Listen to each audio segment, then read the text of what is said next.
This time let's turn to the book of Numbers, so called because twice in the book the children of Israel were numbered. Once at the beginning of their 40 years of wandering in the wilderness, and then at their coming to the place of entering into the promised land. So in the two numbering of the children of Israel, this book got its name. And we're not going to belabor ourselves with all of the families and the numbers on an individual basis, but we'll be making some interesting comparisons showing you that the wilderness experience was tough, that not as many came out at the end of the 40 years as went into it. There was a population depletion during this period of time. It's like my little grandson a while back was saying, "Grandpa, I want to stay at your house a long time. I don't want to go home. I want to stay at your house, Grandpa." And I said, "Well, I'd like to have you stay for a long time, William. Grandpa would love to have you just move in with him and just stay with him." And he said, "Great, Grandpa, because I'd like to do that because I don't want to go home." And I said, "But why don't you want to go home?" He said, "It's tough living at home, Grandpa." And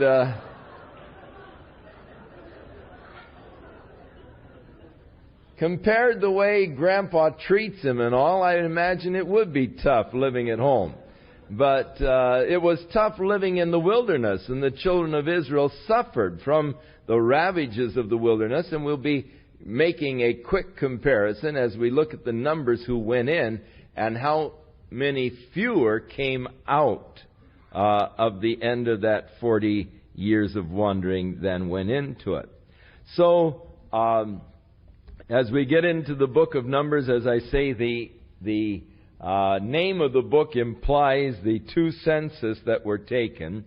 And beginning with verse 1, "The Lord spake unto Moses in the wilderness of Sinai, in the tabernacle of the congregation, on the first day of the second month of the second year." Now, the tabernacle was set up on the first day of the first month of the second year. So this is 1 month after the tabernacle had been established.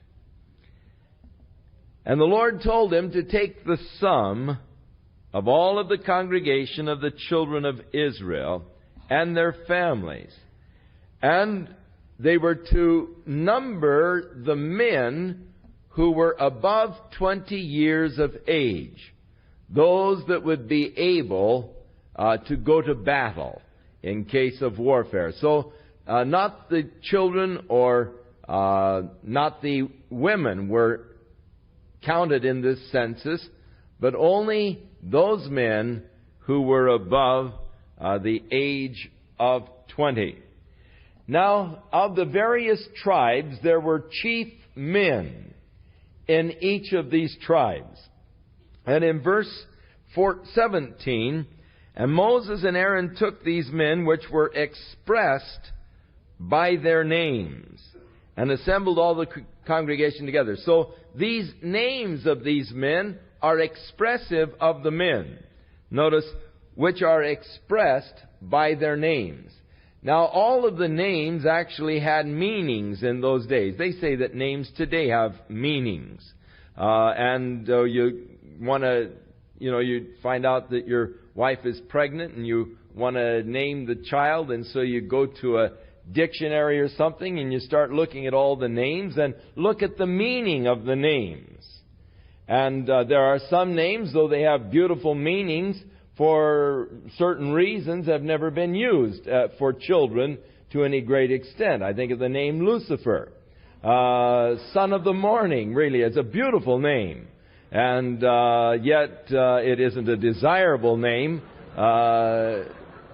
because of someone else who has already borne that name. But with these men, their names were expressions. They were expressed by their names. So let's take a look at the names of these men. In verse 5, Eliezer is the first one, and Eliezer means, "My God is a rock." In verse 6, Shalumiel, his name means at peace with God. In verse 7, Nahshon means a diviner. In verse 8, Nathaniel means the gift of God. In verse 9, Eliab means my God is Father. In verse 10, Elishama means my God has heard. And then also in verse 10, Gamaliel means my God is a rewarder. And in verse 11, Abidan means my Father is judge. In verse 12, Ahiezer means brother of help.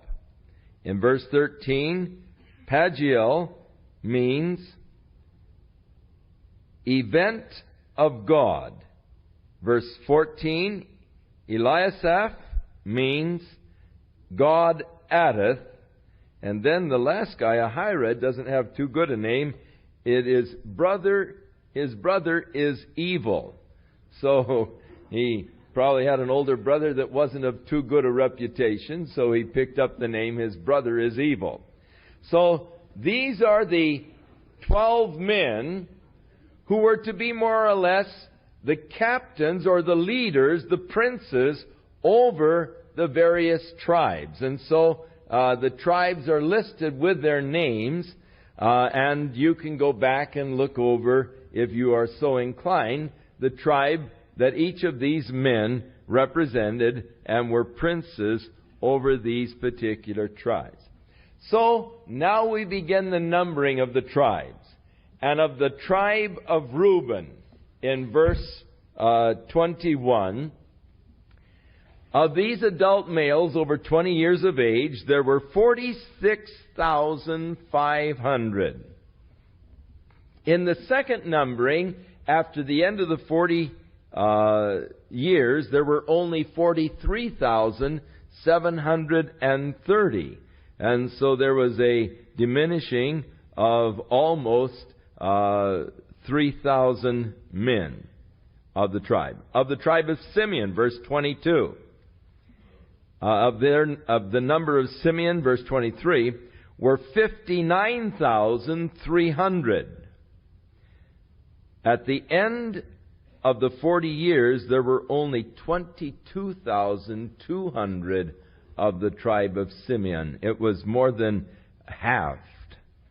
Of the tribe of Gad, 45,650. At the end of the 40 years, only 40,500.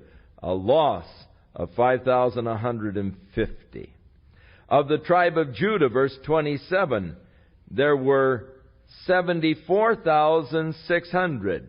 The tribe of Judah increased in the wilderness wanderings to 76,500. So it's one of the few that had an increase. In verse 29, Ishkar, 54,400. There was an increase of an Ishkar of almost 10,000. At the end of the wandering, there were 64,300.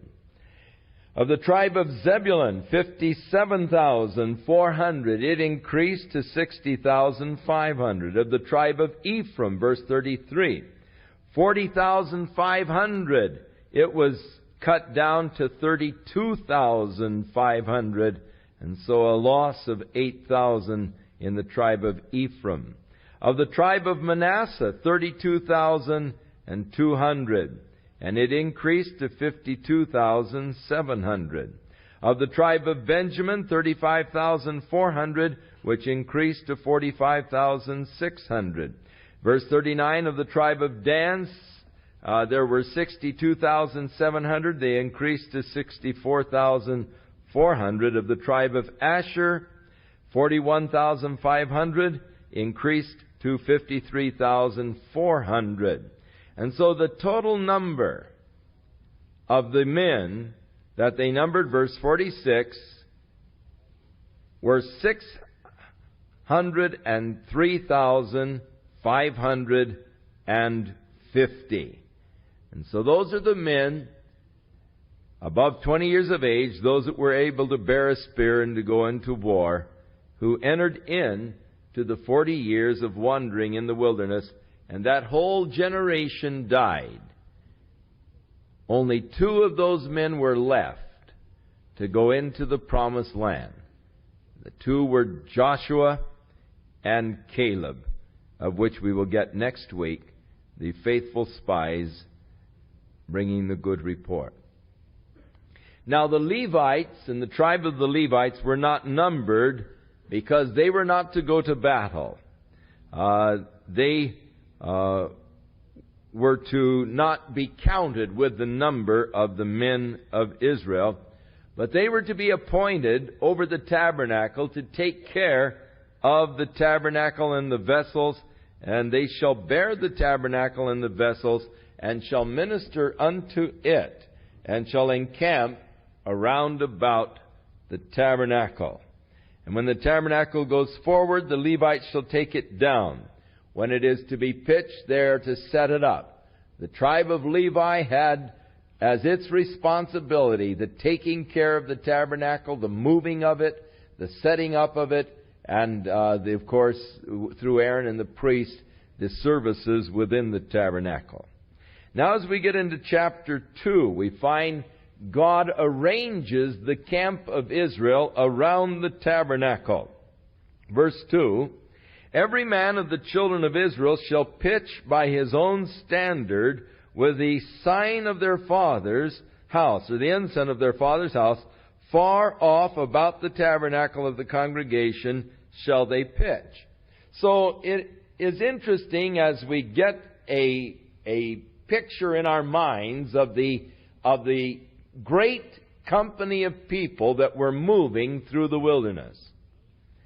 I don't know if there is any migration in history that actually parallels this particular migration as far as the length of time in which the migration took place and the number of people that were migrating.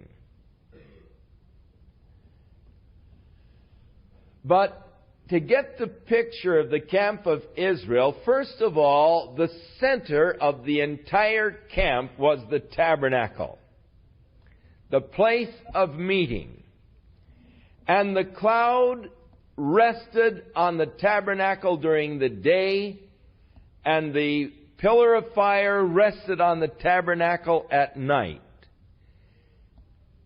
It is very significant that the tabernacle sat right in the center of the camp of Israel, because God was desiring to be at the center of the nation, the center of the hearts of these people, so that every man in Israel, when he would get up in the morning and walk out of the tent door looking to the center of the camp, he would see the cloud there resting upon the tabernacle, and he was reminded of the centrality of God among these people. Oh, how important it is that God is the centrality of a nation. When a nation is centered around God, that nation is destined for greatness.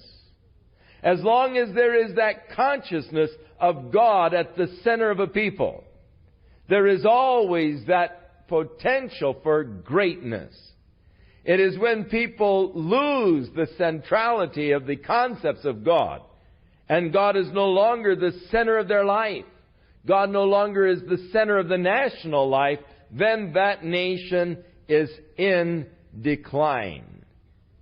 It is tragic indeed that where once God was the center of our nation, and our nation was really founded upon God, and our founding fathers sought to bring to the people a consciousness and awareness of God and the need of God in our national life. Printing on our coins, "In God we trust,"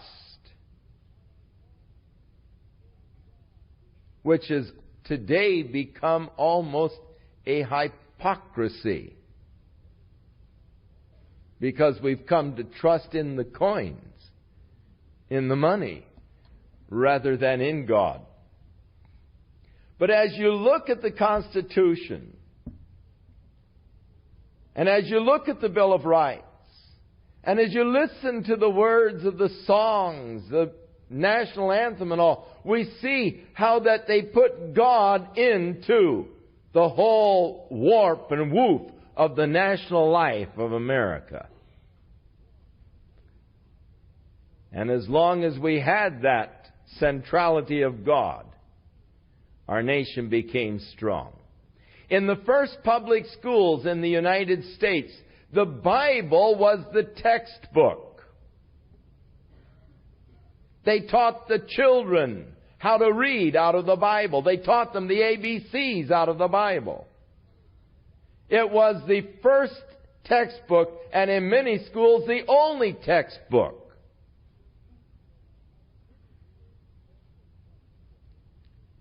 And now our courts have ruled that it is illegal to use the Bible in public schools except it be taught in a class of literature, and any expressed faith or belief is illegal. How tragic. Where our nation was really founded with God at the center, we have moved so far. And it is no wonder that we see the national decline that we see today in proportion to our endeavor to put God out of the national life of America. In that same proportion that God is being pushed out, in that same proportion we see our nation in a decline. Children of Israel had the tabernacle right in the center, and the whole camp was encamped about the tabernacle. It was the center of their national existence. It was the center of their national life. What a beautiful place. So, in chapter 2, we find out that they placed the tribes all around the tabernacle, beginning first of all with the tribe of Judah and Issachar and Zebulun. Now these tribes had for their ensign a lion, and they were encamped upon the east side of the tabernacle. And the color was green. The color of the flag of these tribes on the east side was green. The total of the camp of Judah, Issachar, and Zebulun was 186,400 in their army. Now these were to set forth first. Then on the south side of the tabernacle was to be the tribes of Reuben, Simeon, and Gad. The ensign of this tribe had the face of a man. The distinguishing color of the flag was red. And they were camped upon the south side of the tabernacle. A total of 151,450 in their armies. On the west side of the tabernacle were the tribes of Ephraim, Manasseh, and Benjamin. Their ensign had on it the head of a calf, and the color of the flag was golden. The total number of the camp of Ephraim was 108,100. Then on the north side, the tribe of Dan and Asher and Naphtali. Their ensign was an eagle. The flag was red and white. And the total number of the tribe of Dan was 157,600. Now with these ensigns, we have first of all a lion, the face of a man, And then we have the head of a calf and an eagle. What does that bring to mind? As we read the description of the cherubim in Ezekiel and in Revelation, we realize that these were actually the faces that are on the face of the cherubims. The four faces of the cherubim actually represented in the ensigns of the camp of Israel.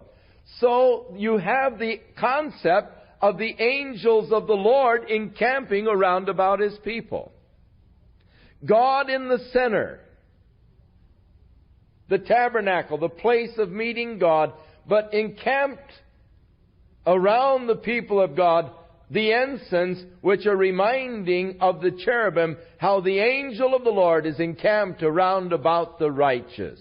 And so again, even in the banners and in the ensigns, was the reminder of the spiritual nature of these people. Now in chapter 3,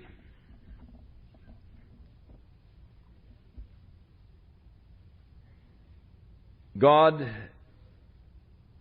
had Moses set out the tribe of Levi into three major families. The family of Gershon, the family of Kohath, and Merari. And so the Levites were divided into the three major family groupings.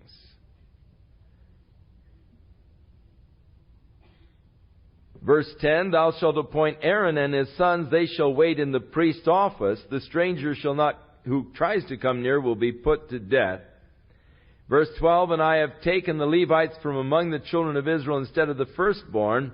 That opens the matrix, even among the children of Israel. Therefore, the Levites are mine. Now, after God destroyed the firstborn in Egypt, He said, all of the firstborn are mine. They belong to me. Now God has chosen the tribe of Levi instead of the firstborn. And that is, instead of every family committing their firstborn unto the priesthood, now God has chosen one tribe, the tribe of Levi. It is to be the priestly tribe. And as I say, to be divided into the three basic families. Verse 15, Number the children of Levi after the house of their fathers by their families. Every male from a month old upward shalt thou number. So instead of the 20 years of age like in the other tribes, they were to count all of the males from a month old, older. And these are the names of the sons of Gershon, and then of Kohath, and then of Merari in 18, 19, and 20. And it names the family heads of these men. Now of the family of Gershon, there were 7,500 males. They were to encamp next to the tabernacle on the west side. Of the family of Kohath, well, first of all, their job, when they would have to move, would be the tent and the covering and the hangings for the door, and the hangings of the court, and the curtain of the door of the court, which is by the tabernacle, and the altar round about, and the cords of it. They were to carry these portions of the tabernacle. Next, the family of Kohath, and today we have the Kohens, which do trace their ancestry, or seek to at least, to the tribe of Kohath. And so you have the rabbis, the Kohens, are of this priestly tribe of Kohath. And of the Kohens, or the Kohaths, there were 8,600. They were to pitch on the south side of the tabernacle, and it was their duty to carry the ark, the table, the candlestick, the altars, and the vessels of the sanctuary, the hangings, and the services of them. And of the tribe of Merari, verse 33, there were 6,200. They were to camp on the north, immediately next to the tent, the tabernacle. And it was their duty to carry the boards and the bars and the pillars and the sockets and the vessels and all of that service, and the pillars of the court round about, and their sockets and pins and cords. But those that encamp before the tabernacle toward the east, even before the tabernacle of the congregation, shall be Moses and Aaron and his sons. So, we get now another view of the camp of Israel. For immediately to the west of the tabernacle, camping next to it, were the tribe of Levi, but the family of Gershon. And then immediately to the south was the family of Kohan. To the north was the family of Merari. And then right in front of the entrance to the east side was Moses and Aaron and his sons. And thus you see now, if you were in a helicopter looking down on the camp of Israel, this is the kind of a view that you would get of the camp. As the tabernacle is right in the center, the tribe of Levi encamped immediately about it, and then the 12 tribes on out around the camp further out.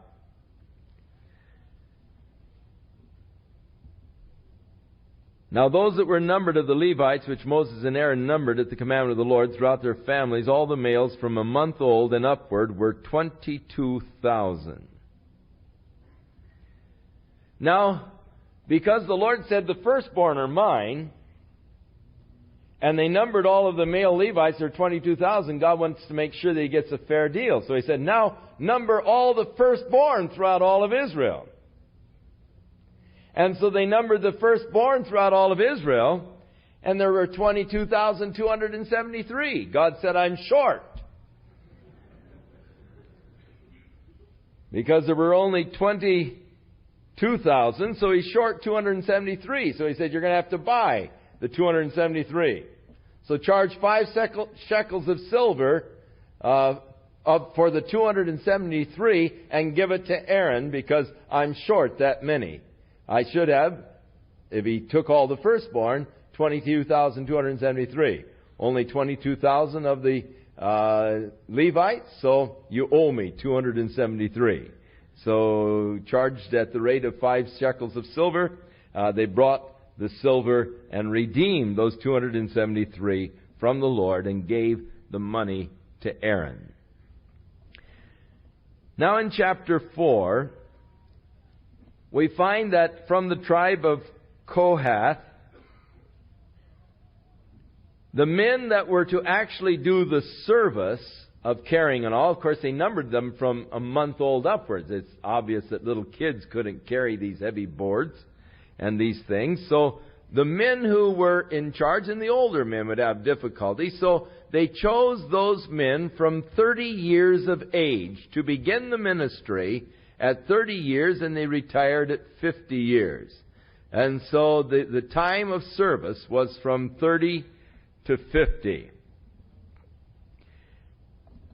And when the camp is ready to move forward, Aaron and his sons are to come in, and they are to take down the covering veil and cover the Ark of the Covenant with that covering veil. And then they are to put over it the badger's skins, and shall spread over it a cloth of blue. And they'll put the golden staves in the rings that were on the Ark of the Covenant. And then they were to take the table of showbread, and put over it a cloth of blue, and put the dishes and the spoons and the bowls and the covers on it, and the continual bread was to be left upon it. And they shall spread on them a cloth of scarlet, and then they are to cover that with badger skin. So over the table of showbread, there was to be a blue cloth, a red cloth, the badger skin, the little dishes, and the bread was to remain upon it, and they were to put the golden staves through it. so that when the men from the tribe of Kohath came in, they would not see the Ark of the Covenant.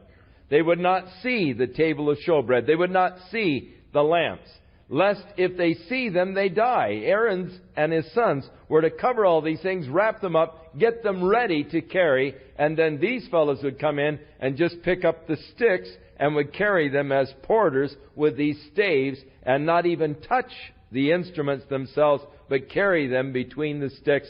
They weren't even to touch the Ark of the Covenant, though it was covered and all with these skins, nor were they to look upon it. And they shall take a cloth of blue and cover the candlestick, the light, and the lamps, and the tongs, and the snuff dishes, and all the oil vessels. And they shall put all of the vessels thereof within a covering of badger skin, and put it on a bar. And the golden altar they shall spread over it a cloth of blue, and cover it with badger skins, and put in the staves.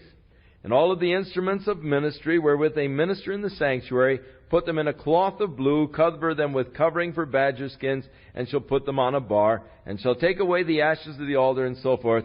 And Kohath shall bear it, but they shall not touch any holy thing, lest they die. Verse 15, the latter portion. The things are the burden of the sons of Kohath, the tabernacle of the congregation. So, when they got up in the morning and the cloud had lifted and was moving, Aaron's sons would have to hustle in. And they'd start taking the veil apart. And with the veil, they'd cover the Ark of the Covenant. And then they'd put over it the cloth of blue and then the badger skins. And they'd wrap up all of these instruments that were there within the tabernacle, put the golden staves through, and then the sons of Kohath would come in, take the staves, and begin to carry them. That was the duty of the sons of Kohath. Whenever the call came to move. Now in verse 16, Eleazar, who was the son of Aaron, the priest, concerning the oil for the light, and the sweet incense, and the daily meal offering, and the anointing oil, and the oversight of the tabernacle, and all that is in it, in the sanctuary, and the vessels of it. And the Lord spake to Moses and Aaron, saying, Cut ye not off the tribe of the families of the Kohathites from among the Levites, but thus do unto them, that they may live and not die when they approach the most holy things. Aaron and his sons shall go in and appoint them every one to his service and to his burden, but they shall not go in to see when the holy things are covered, lest they die. So they were not to look upon them, but Eleazar was to take them in and say, okay, you get on that, and Eleazar was to direct them to pick up the staves and how to do it, so that those men who were carrying the Ark of the Covenant would not die. Now, we have an interesting case later on in history when the Ark of the Covenant had been taken by the Philistines. And of course, it created a problem in every city where the Philistines took it. The men were breaking out with boils and horrible things and all wherever they'd take the Ark of the Covenant. So when they started to bring it to another city, the men met them at the gate and said, "No way you bringing that thing in here. What do you got against us?" And so they decided that they would send it back to the children of Israel. Now they thought, well, maybe it's just coincidence. So we'll put it on a cart and we'll let these oxen go and we'll see what direction they go. If they just roam around, we know the whole thing is coincidence. But if they head back for Israel, then we'll realize that that's what our problem is, that we've got this spiritual thing here and we don't know how to handle it. So they put the ark on this cart and they put these oxen to it, and the oxen headed right towards the camp of Israel, just lowing all the way, just going moo, they're going along, carrying the ark back towards Israel. And of course, when the Israelites saw the ark covenant coming, there was a great rejoicing. And so David was extremely happy. He's bringing the ark back to Israel. And so they were having this great ceremony, and they were out there rejoicing and bringing the ark. And they went over a bump, and the ark started to fall. and one of the fellows reached forth his hands to steady the ark, and in touching it he was smitten dead. Now this upset David. Wow! All of this happiness and rejoicing, all of a sudden it's very somber. And David said, turn that thing in, and he went on home. He said, I don't want anything to do with that. And he was really sort of angry with God for breaking up this happy celebration. But God then dealt with David and told him, look, there's the right way to do the right thing. And you can be doing the right thing in a wrong way. And David was doing the right thing in a wrong way. And so, rather than on an ox cart like they had it, they were to carry it. And so, after a time, David went out, brought the priest, they did sacrifices before the Lord, they had the staves, they carried the thing in the way it should have been done, and it was brought back and placed again there in the tabernacle in Jerusalem at the time of David. And so, God was serious when He said, hey, don't let these guys look on it, and don't let them touch it, lest they die. And so it was a protection for those of the tribe of Kohath that had to handle these holy things, that Aaron's sons do it upright, so that it would protect the lives of these men who would be bearing these sacred instruments that have been created for the worship of God.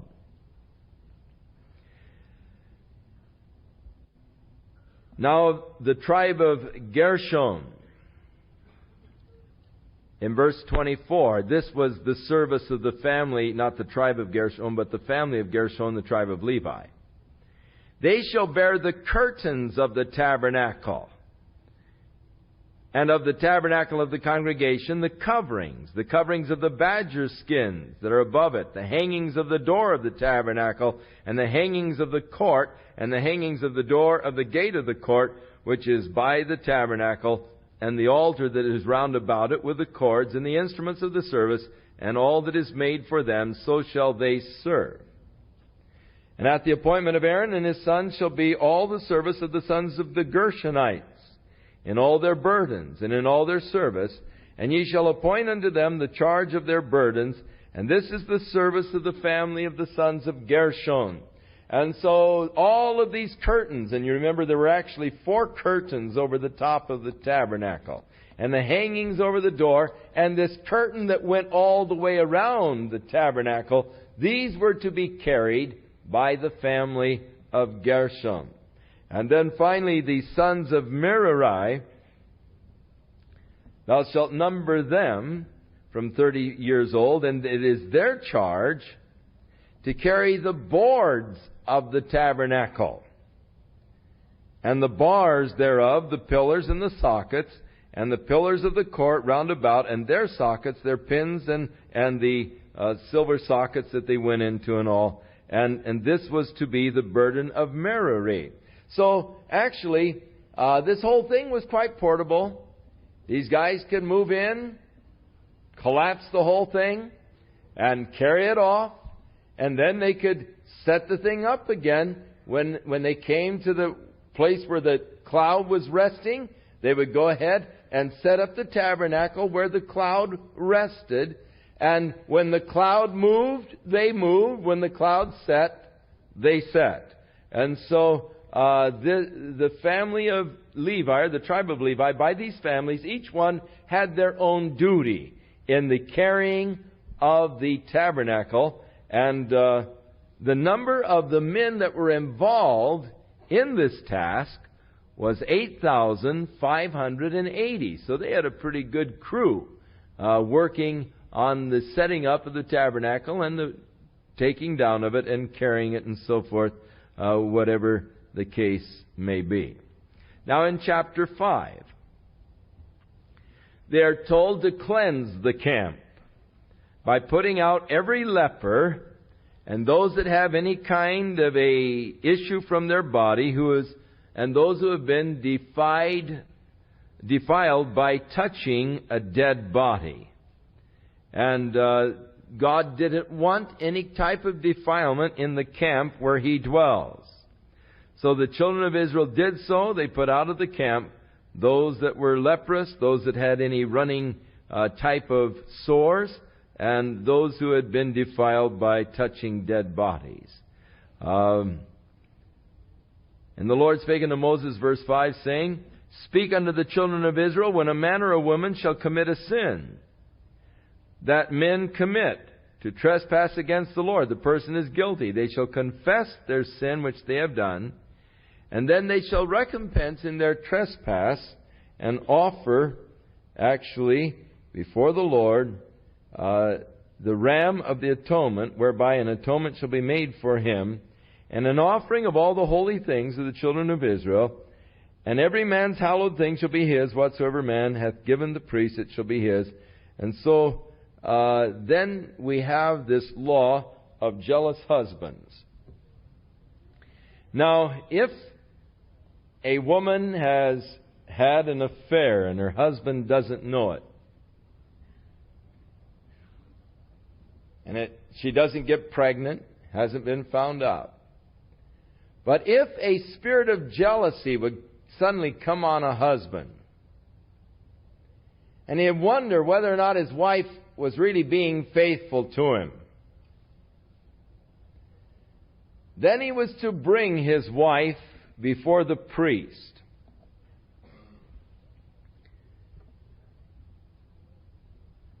With a offering for her of a 10th part of an ephah of barley, which would be, a 10th part would be about a couple quarts.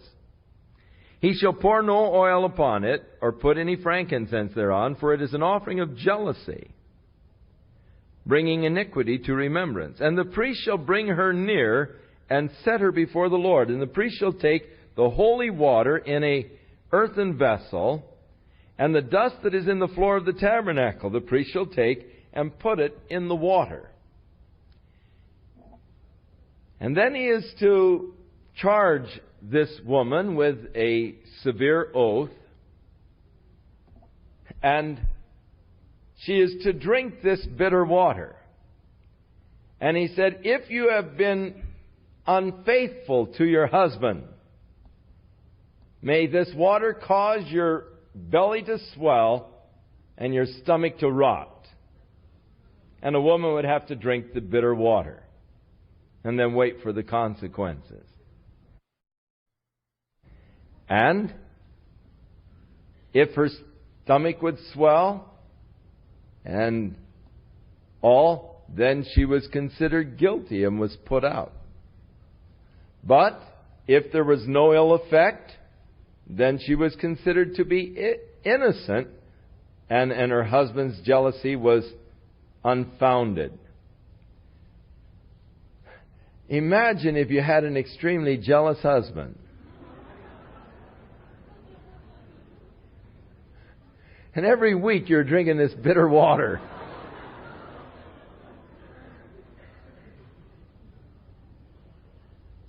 Man, you women have come a long way. That would really be tragic. It would be difficult indeed if your husband was an extremely jealous kind of a person, always hauling you in before the priest and going through this routine and making you drink that bitter water. So that's the law of jealousies. And when the spirit of jealousy comes on a husband and all. Now in chapter 6, we have the rules for taking a vow of a Nazirite. Now the vow of a Nazirite was a vow of consecration unto God.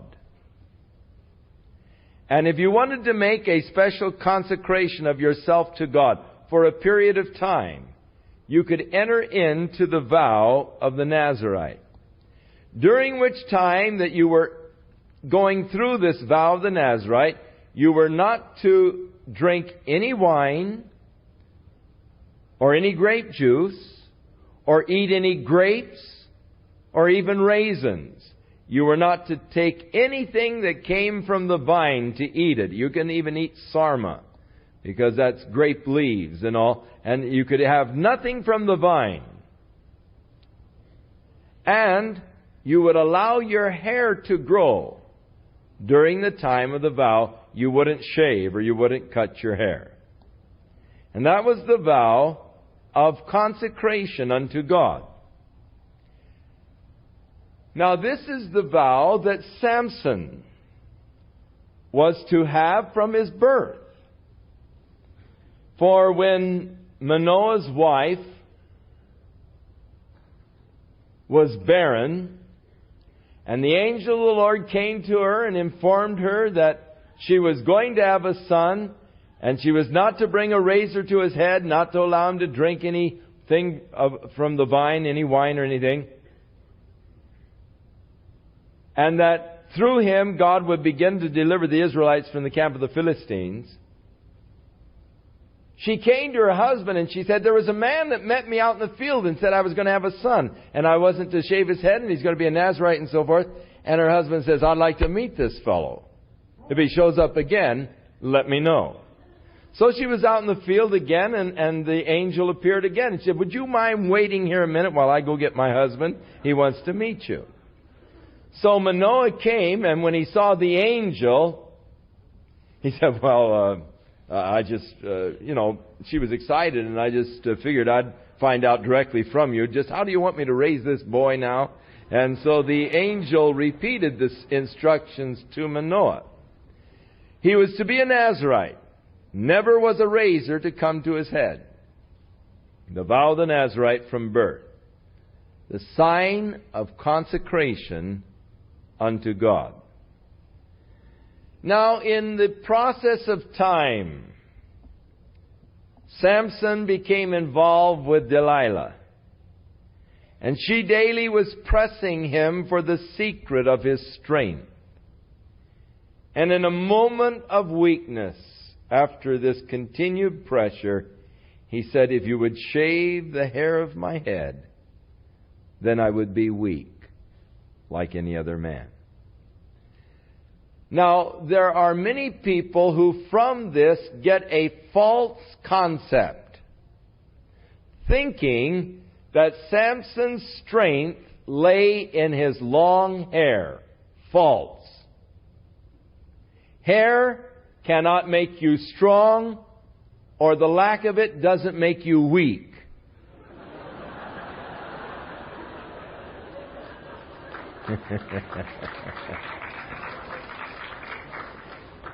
His strength lay in his consecration to God. And the absence of his hair was the sign of the broken commitment to God. Any man who will consecrate his life to God has a source of strength and power. But a broken vow, a broken covenant, and you become weak as any other man. And that was Samson's own testimony. If they cut my hair, I will be weak as other men. But all the strength that lies in dedication to God, the strength that lies in commitment, in consecration. And Samson's life from his birth was a life of consecration, the vow of the Nazirite. But when that consecration was broken, the shaving of the head, the symbol of the broken consecration, then the weakness that was there. And so this is the vow of the Nazirite. Now, Jesus was known as a Nazarene.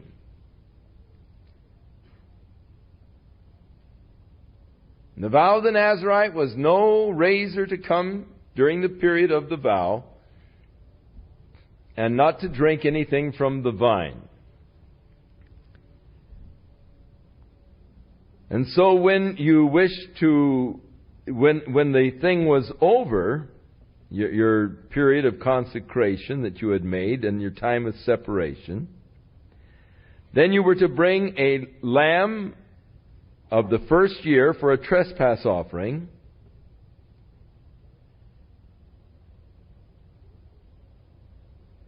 And you are to be brought to the door of the tabernacle of the congregation. And the priest shall offer the offering unto the Lord, the lamb of the first year without blemish, for a burnt offering, and a ewe lamb of the first year without blemish for a sin offering, and a ram for a peace offering. So the threefold offering of burnt offering, which is consecration, burnt offering is consecration, which you have been consecrating yourself. The sin offering and the peace offering, the offering of fellowship or communion with God.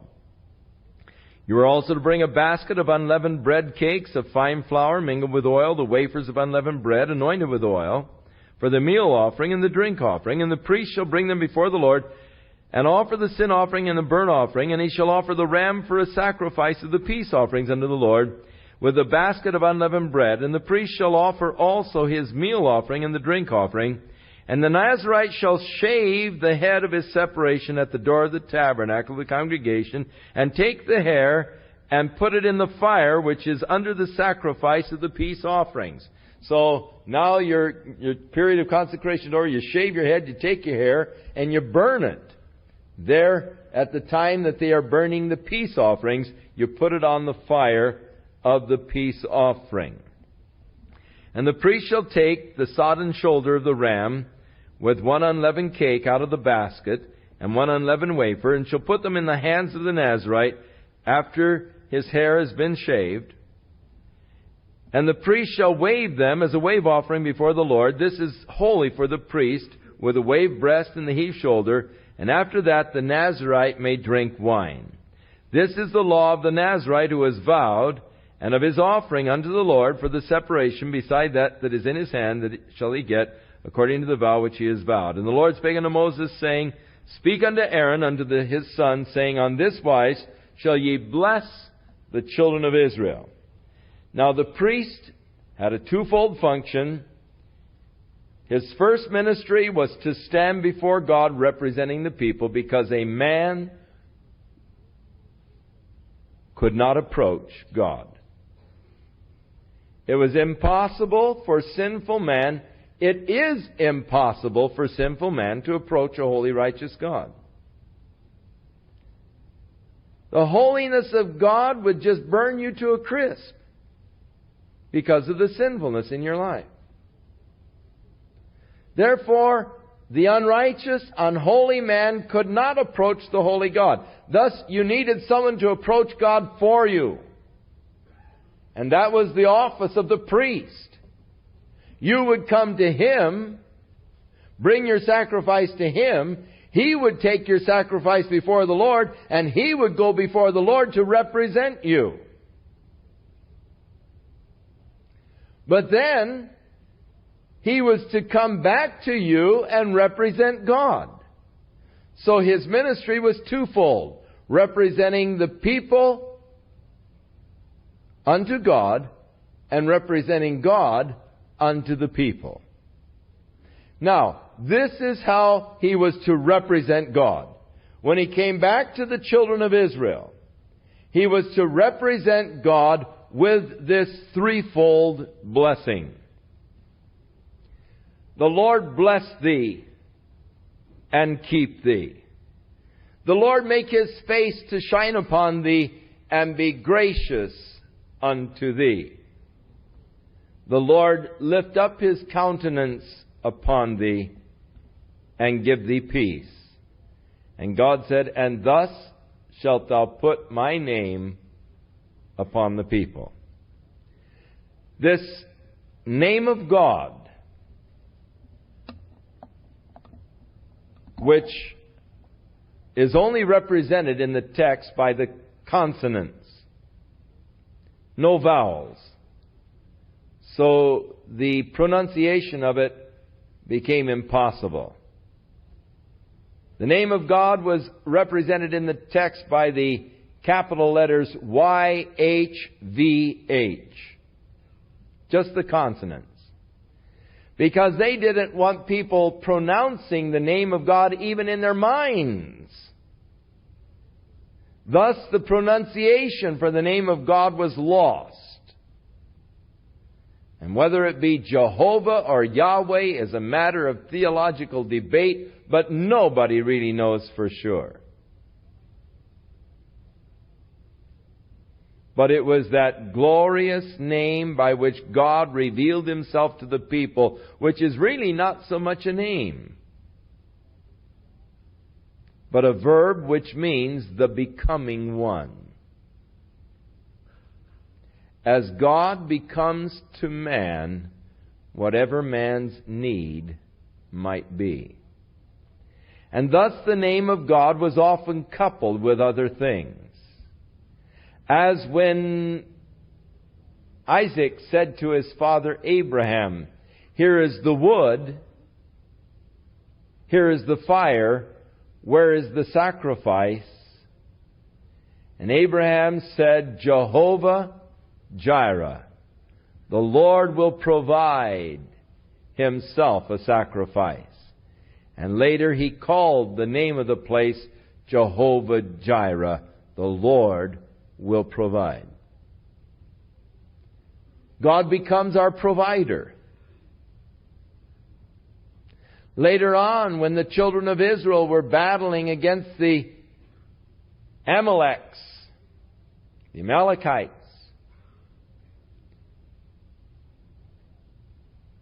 and they had come out against the children of Israel with their trained army, marching under their banners of war. And the children of Israel, just so soon from slavery, totally unskilled in the art of war. No banners, just a bunch of guys with staves and sticks. Someone perhaps said to Moses, "Where are the banners?" And he said, "Jehovah Shammah, the Lord is our banner." He's become our banner. Again, God revealed Himself as Jehovah Rapha. He has become our healer. The Bible tells us in Jeremiah that when that kingdom age comes, He will be known as Jehovah Tsidkenu. The Lord has become our righteousness. But we know that name in its most familiar form, the name Jehovah, as Jesus. For the name Jesus is the Greek for the Hebrew contraction of Jehovah Hashua, or Jehovah is salvation. And when Joseph was questioning on whether or not to have Mary stoned or to put her away privately, the angel of the Lord said, "Don't be afraid to take Mary as your wife. That which is conceived in her is of the Holy Ghost. She's going to bear a son. Thou shalt call His name Jesus, Yeshua. For He shall save His people from their sins." He is expressed by His name, even as were these leaders of Israel. Jesus, Jehovah, our salvation. So, the Lord bless thee. God wanted His name to be put on the people. First of all, relating to blessings, for God wants to bless His people. And the blessing of His keeping power, the blessing of His grace, and the blessing of His peace. These are the blessings that we have received through Jesus Christ. Now unto Him who is able to keep you from falling and to present you faultless before the presence of His glory.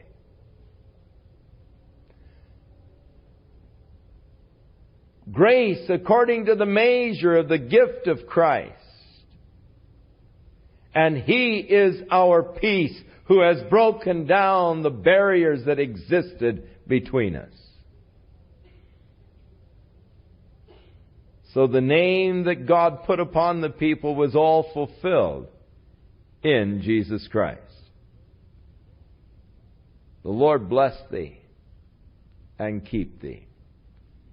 The Lord cause His face to shine upon thee and be gracious unto thee. Even as the face of Jesus did shine as the sun. And the shining face always bespeaks hope, of goodness, of grace, and related to grace. And then lift up His countenance, the smiling face. Your countenance is lifted up. A fallen countenance is a scowl, is a frown. So many people imagine God scowling at them or frowning at them. Our older daughter was going through one of those moods that children often go through, where nobody loves her. And she was just a couple of years old, and she had to be corrected, and when she was corrected, nobody loves her. Everybody hates her. Nobody loves her. And I said, "Now, Jan, you know better than that. We love you." "Oh, no, you don't." "Well, Jesus loves you."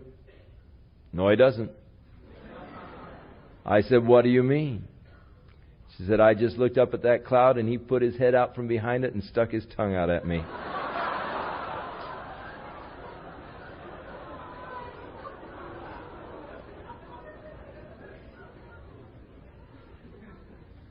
Her little imagination was running wild. Just like my grandson. The other day they were coming home from Central California and they came through a tremendous electrical storm. Lightning all over the place. And he was just sitting there in the back seat, just enjoying it thoroughly. And as they were driving down the road, he went to sleep. And when he woke up, he said, "I had a dream that Jesus was up in heaven pulling switches, and every time He'd pull a switch, the lightning would flash, you know." And he said there was this little rabbit hopping along the road, and Jesus pulled a switch, and the lightning electrocuted him.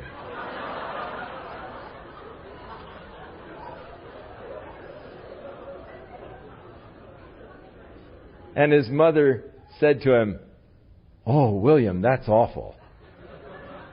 And he said, "Well, maybe he didn't know the lightning was going to hit him." And Chuck Jr. said, "William, Jesus knows everything." He said, "Well, I guess he just wanted to zap the rabbit."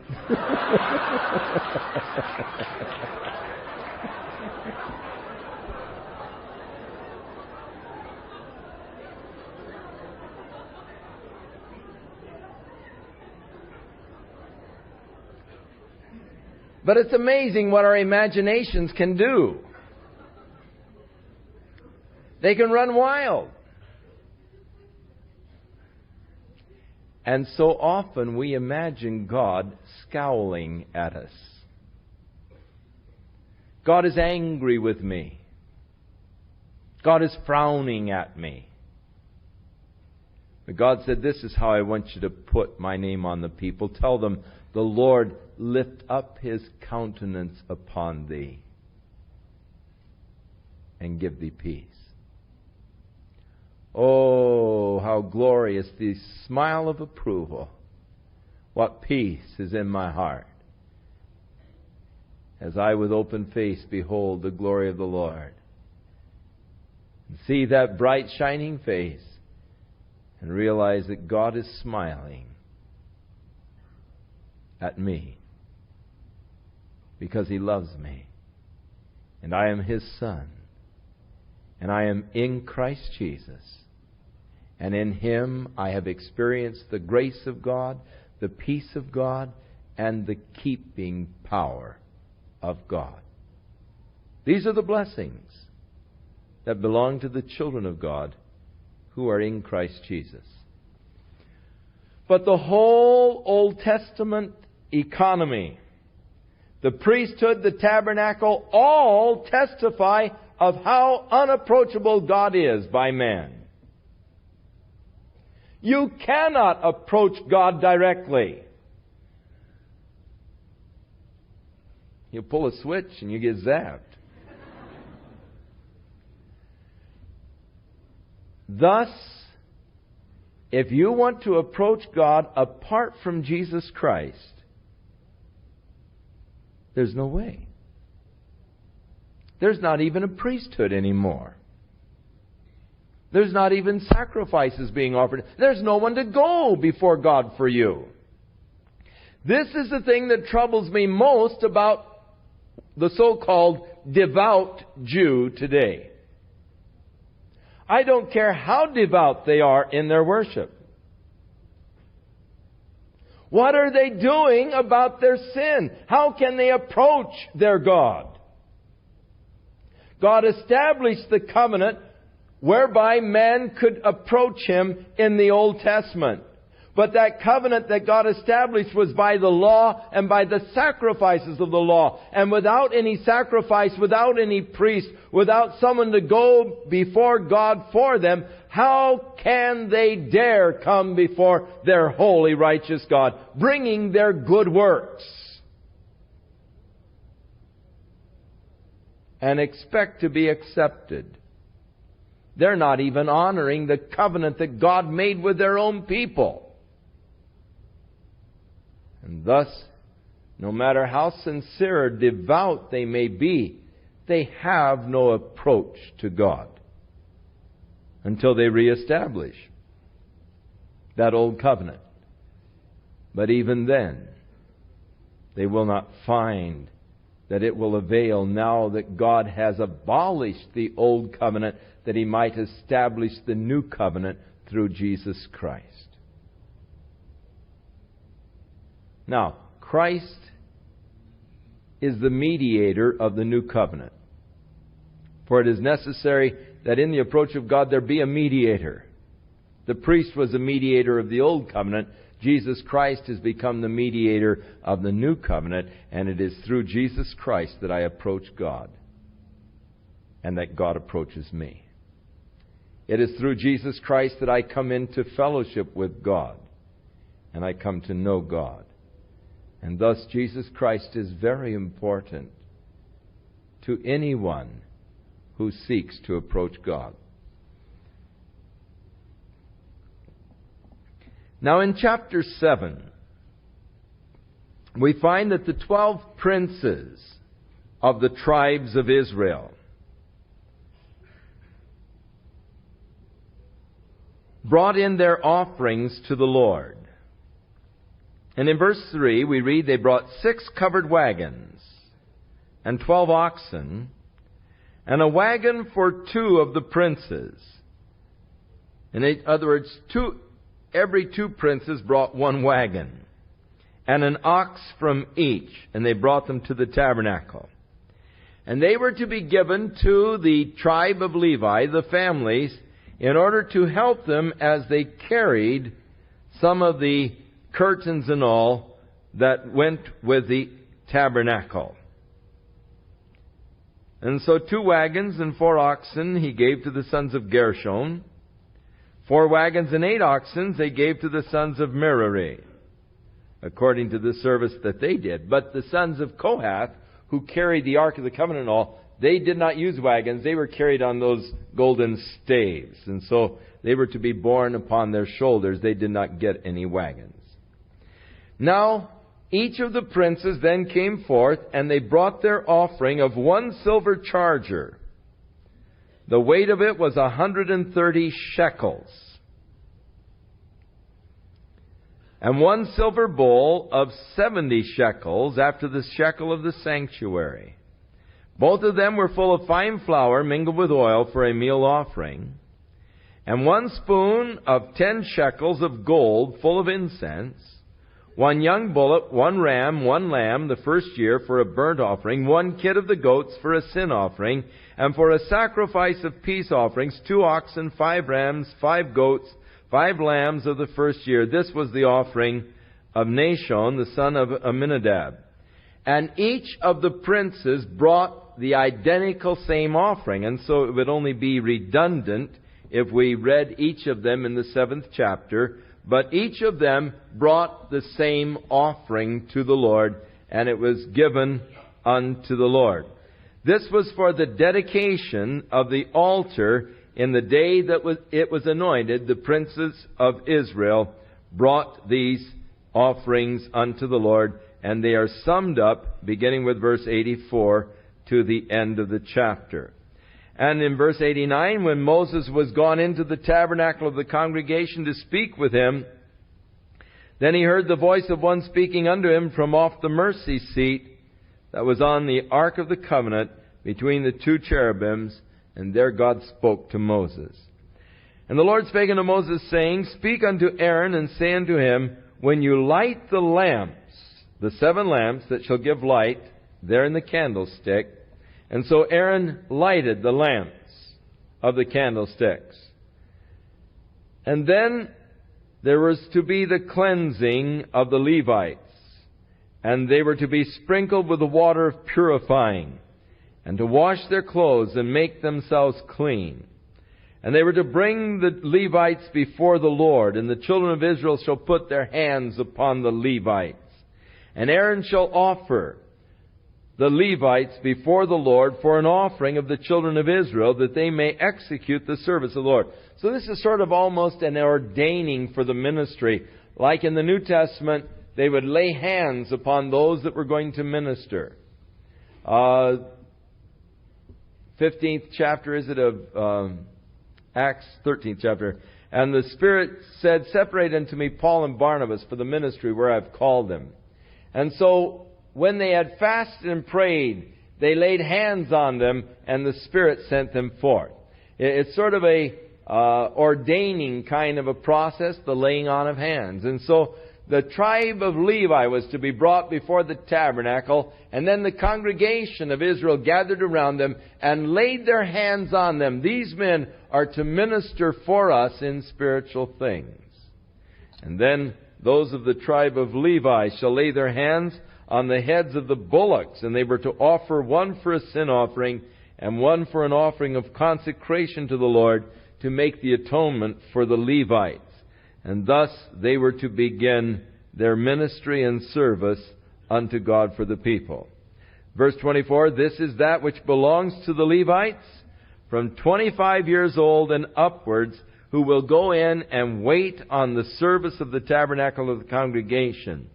But at 50 years they retire, and there's no longer a service. But they will minister with their brothers in the tabernacle of the congregation to keep the charge, but you don't have to carry any burdens after you're 50 years old.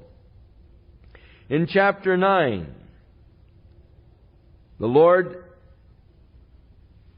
in the 2nd year, after they were come out of the land of Egypt, there were certain men who came to Moses, and they said, When you kept the Passover, we were unclean. That is, they had touched a dead body or something, and thus on the 14th day they weren't able to observe the Passover.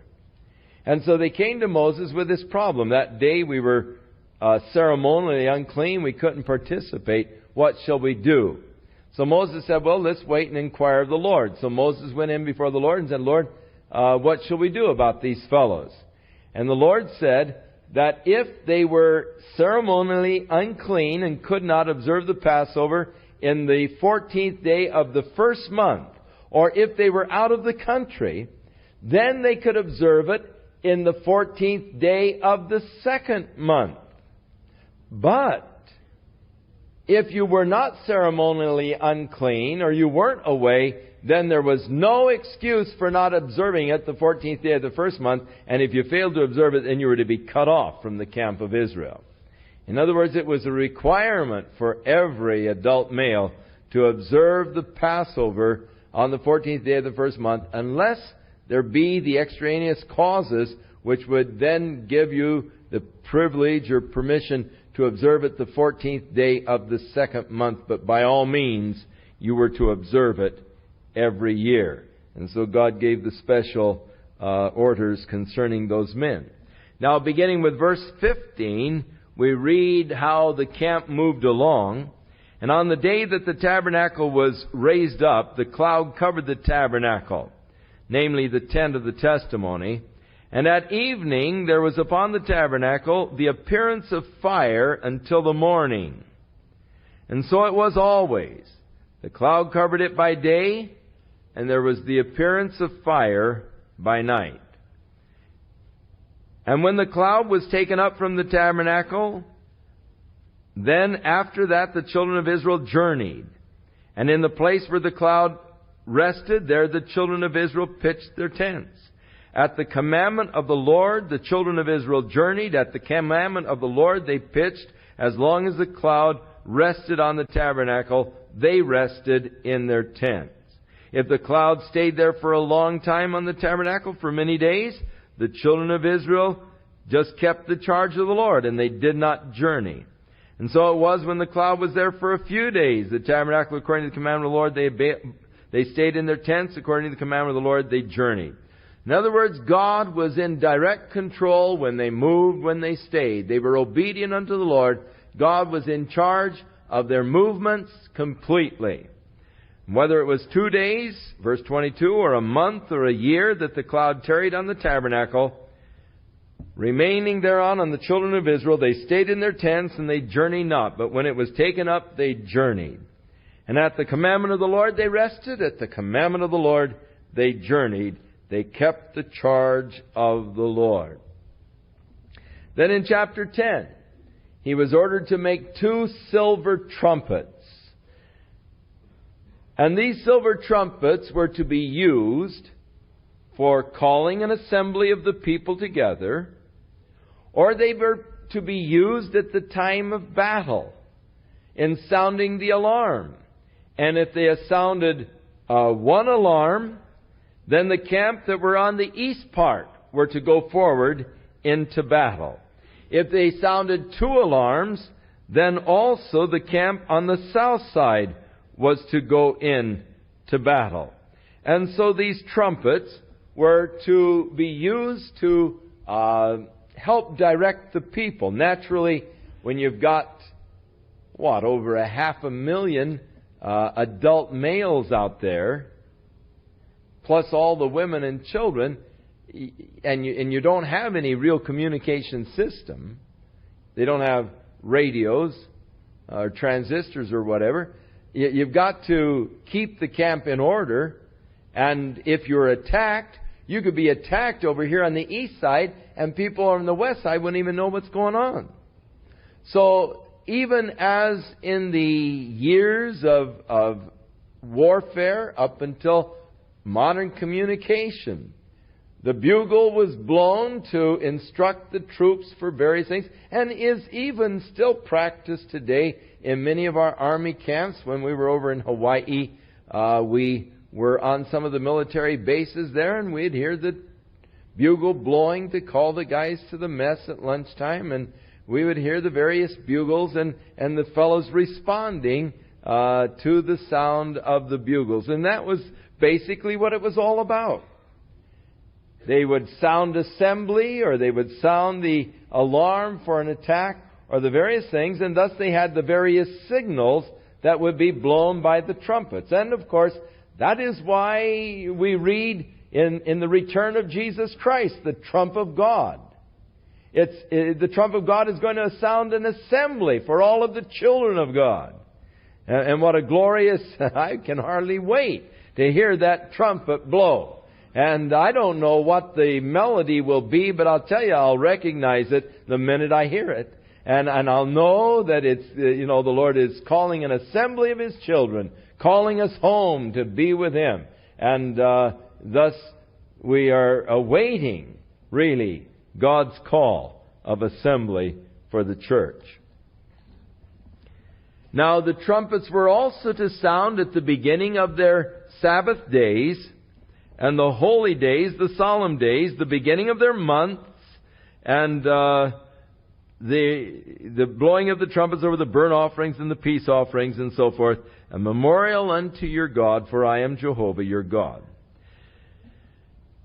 Now it came to pass on the 20th day of the 2nd month, in the 2nd year, that the cloud was taken up from off the tabernacle, and the children of Israel took their journey in the wilderness of Sinai, and the cloud rested in the wilderness of Paran. So now God is beginning now. The tabernacle is set up.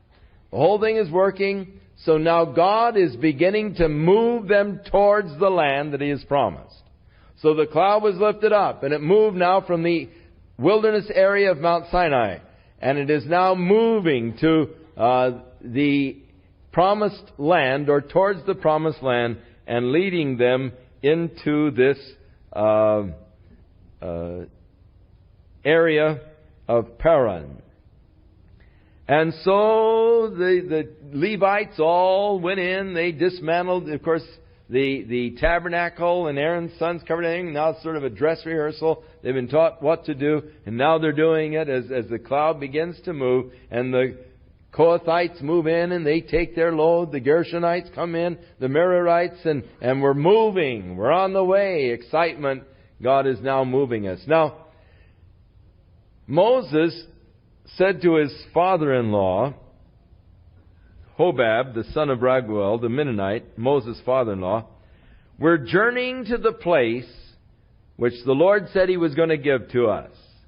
Come with us, and we will do thee good, for the Lord has spoken concerning Israel. But he said unto Moses, I'll not go, but I'll depart back to my own land and to my own family. Now, his area was there near Mount Sinai, and rather than journeying towards the promised land, he just wanted to go back to his own home and family.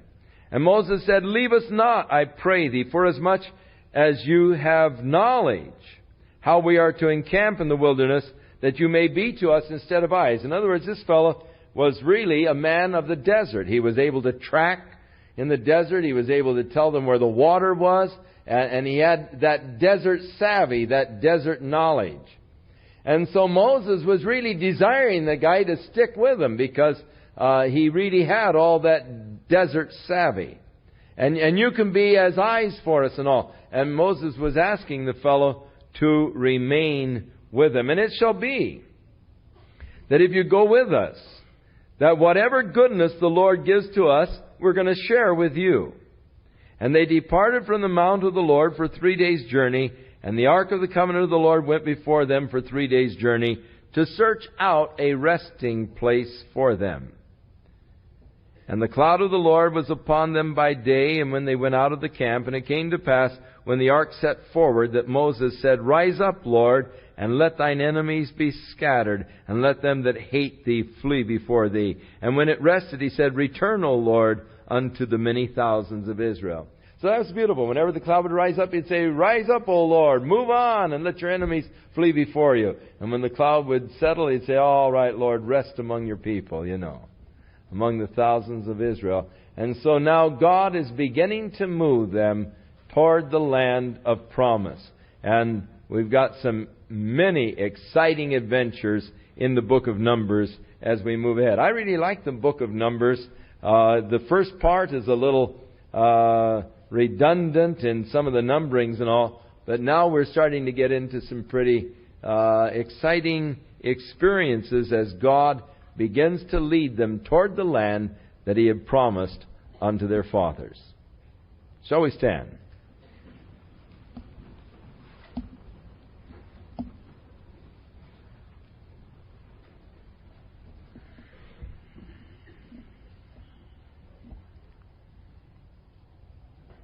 May the Lord be with you and guide you through the week. Even as He led the children of Israel, and they were obedient to the charge of the Lord, and moved when He said to move, and rested when He said to rest, so may God make us sensitive to the leading of His Holy Spirit, when we may know when to move and when to rest at the commandment of the Lord. And thus may we walk in fellowship with Him, and may the Lord bless thee and keep thee. May the Lord cause His face to shine upon thee and be gracious unto thee. May the Lord lift up His countenance upon thee and give thee peace.